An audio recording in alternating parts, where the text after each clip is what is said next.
Never mind. Ayan, no. 4x4x8 feet natin na semi-special na pins concrete post. Di ba? Bilis ng tirada. Isang angat ay talagang apat kaagad. So, yun po ay 4x4x8 feet natin na molder. Fix po yun, no? Fix. So, adjustable po yun. Pwede tayong gumawa doon ng tawag dito. Pwede tayong gumawa doon ng 4 feet, 5 feet, 6 feet, 7 feet hanggang 8 feet, no? Ayan. So we can ship nationwide, walang problema. Door to door po yun. Luzon, Visayas, Mindanao. Decorative molder, hollow blocks molder natin. Concrete garden bricks natin, yung mga pavers, lower blocks, baluster, RCPC pipe culvert natin. Ayan, oh. Kahit anong size, di ba? Diba? So balik tayo dito. Yung mga maliliit natin na mga molders, kagaya ng hollow blocks, no? Kagaya ng tawag dito, kayang-kaya. Ayun. So ito pwede natin itong ipapadala through GNT, no? Ayan, no? So follow po kayo sa ating YouTube channel, Jim Hardware Kukulamber Concrete Products. Ang ating Facebook page, Jim Hardware Kukulamber Concrete Products. Balulang branch, Jim Hardware Kukulamber Concrete Products. Kanituan branch, Tripoli Anip Kukulamber. Ang personal Facebook account, Felix Tan Pagikan Jr. Ayan, mabuhay and God bless po. In demand nga po ba ang ating poste? Yes, tama po kayo. In demand po ang ating poste.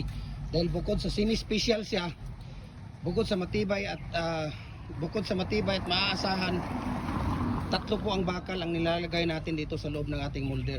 Kaya po binabalik-balikan po siya at in demand po ang ating pins concrete post na 4x4x6 feet, 4x4x7 feet, 4x4x8 feet na semi-special po. So, we can ship nationwide sa mga molders natin, no? Meron tayong dual heavy duty molders natin, 4 feet.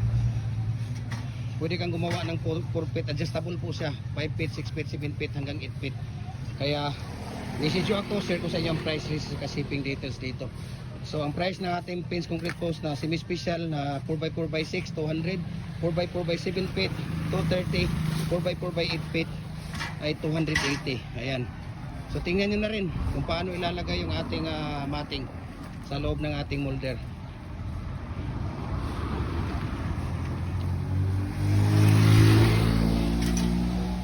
Ayan, simple lang, no? Paglalagay ng ating matting.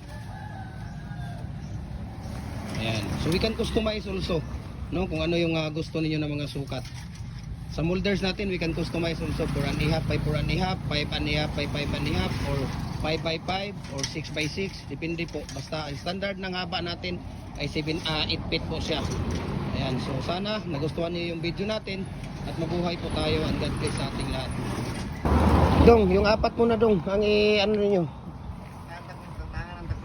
Ayan, so tanungin muna natin yung ating mga followers kung ano ang masasabi nila sa ating tawag dito, sa quality ng ating semi-special na pins concrete post or dragon fruit post. Sila ang ating tatanungin kung ano yung masasabi nila. Ayan. So ano yung masasabi niyo dito mga ka-concrete sa quality ng ating pins concrete post or dragon fruit post natin? Kasama na rin yung molder. Ano, Jopre? Ano yung masasabi mo, Jopre, sa ating concrete post? Ha? Tigas ba? Ikaw, Rickson, ano masasabi mo sa gawa ninyo na pins concrete post? Matigas ka, matuyo sa masubra. Ha? Kung matuyuan sa masubra, matigas na. Matigas kung sobrang tuyo? Oo.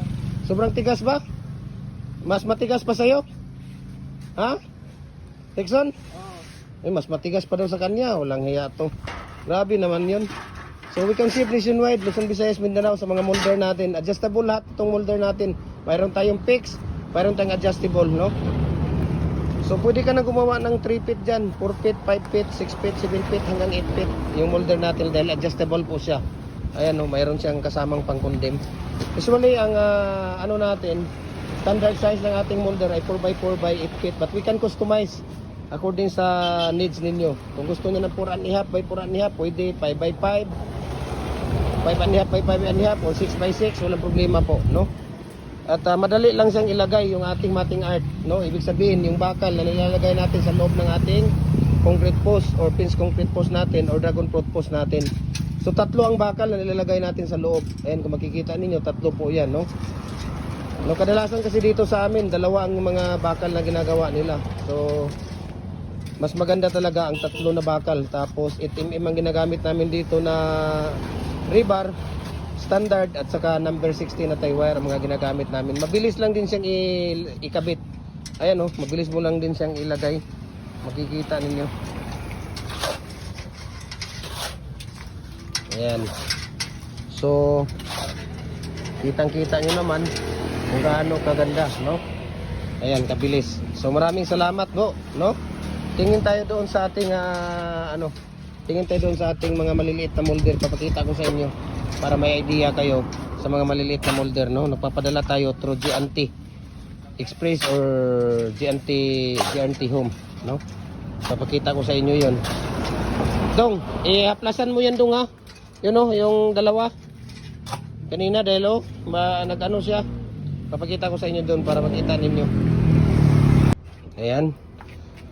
So ito yung mga molder natin, no? Meron tayong number 4, 5 at 6, commercial at saka standard. Okay? Meron tayo diyan. Mga commercial at saka standard natin na mga molder. Ayan, sa baba.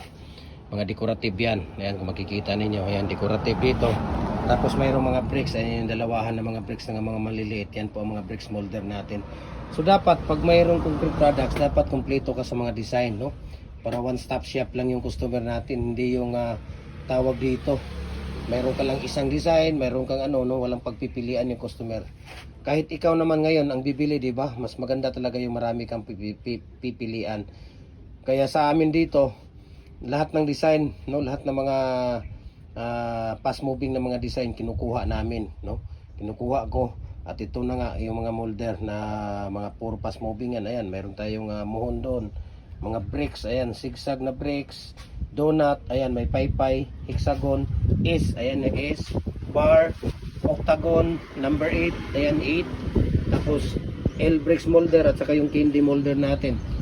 Sa mga decorative, ayan, diamond nandoon. So, marami, no? Marami tayo dito. Kung makikita ninyo, marami tayo dito. Ayan, sa hollow blocks natin, mayroon tayong 3.5 by 7 inches, no? Ang taas niya. Marami kasi dito ay kadalasan yung tawag dito, ginagamit ito sa mga division, no? Pang division sa kwarto, no? Yung iba kasi, naghahanap din ng 7 inches. Kadalasan kasi dito, 8 inches. Yes, 8 inches ang haba ng ating hollow block. 7 and 3/4, no? Kulang-kulang 8 inches siya.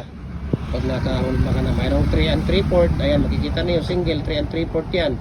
Tapos yung isa 5 and a half. Ayan, commercial lang number 6. Ayan naman 3 and a half, commercial na number 4. Mayroong standard na number 4. Mayroong standard na number 5. Mayroon din tayong number 4 na standard double. Sa number 5 natin, single lang talaga yan. Okay, single lang yan. Wala tayong standard lang talaga yung number 5. Mayroong lower dyan na number 6. Ayan sa taas. For building ventilation or sa mga housing ventilation natin. 3 and a half. Ayan, nandoon. 3 and a half. Single. Mayroon din tayong 4 na standard. Number size standard. Mayroon din 3 and a half na tawag dito. Na commercial. Mayroon din tayong double na standard. Nandoon sa likod. Ayan, marami dyan. Hindi na kasi kasya dito. Kaya dyan na lang namin nilalagay. Ayan, kung makikita ninyo, mayroon dito. Ayan, nandyan yung mga standard natin. Ayun, standard yun na double. So marami dito, no? Kaya message nyo ako at share ko sa inyo ang price list sa shipping details. Yung mga pins concrete post molder natin at saka dragon fruit post, mayroon tayong stock doon sa warehouse natin, doon ko nilagay. Kasi dito, wala na tayong mapaglagyan dito, kaya pag napunta ko doon, magdadala ko dito at mapapakita sa inyo. Fix at saka detachable, okay? So maraming salamat mga concrete, paki-share, paki-comment, paki-likes ng mga video natin para magkaroon kayo ng top 1 badge at malay mo kung kayo ang mananalo sa ating mga free raffle every Monday. Next 2 weeks natin, January 12, 3 molder na double ang ibibigay natin para doon sa mga mahal natin ng mga followers. Yung may mga top 1 badge po, okay? So God bless and mabuhay po tayong lahat. Grabe naman yun. Saan nyo ilagay yan? Ano tong ginagawa niyo dong? 4x4 by? Gepre? Ha? 7 feet? Ano ang ratio mo dito? Ilang sakong buhangin? Anim? Anim na sako na buhangin? Ilang sako siminto? Isa? Ilang timba na tubig? Apat? Apat na timba na tubig. Tapos ang palabas nila dito sa 1 bag of cement ay sa 6 feet, 8 piraso. Sa 7 feet, 7 piraso. Sa 8 feet, 6 na piraso. Ayan, so we can see nationwide sa mga molder natin. Yung dual Hibijito molder natin. Gadali ni si Kuya. Dual Hibijito molder natin. Ayan.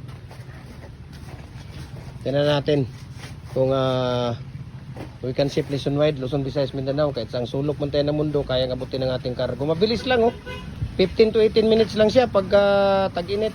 Pagka taglamig, nasa mga pag makulimlim, mulang init, nasa mga ano lang siya. Mga nasa 20 to 30 minutes lang po. Ayan.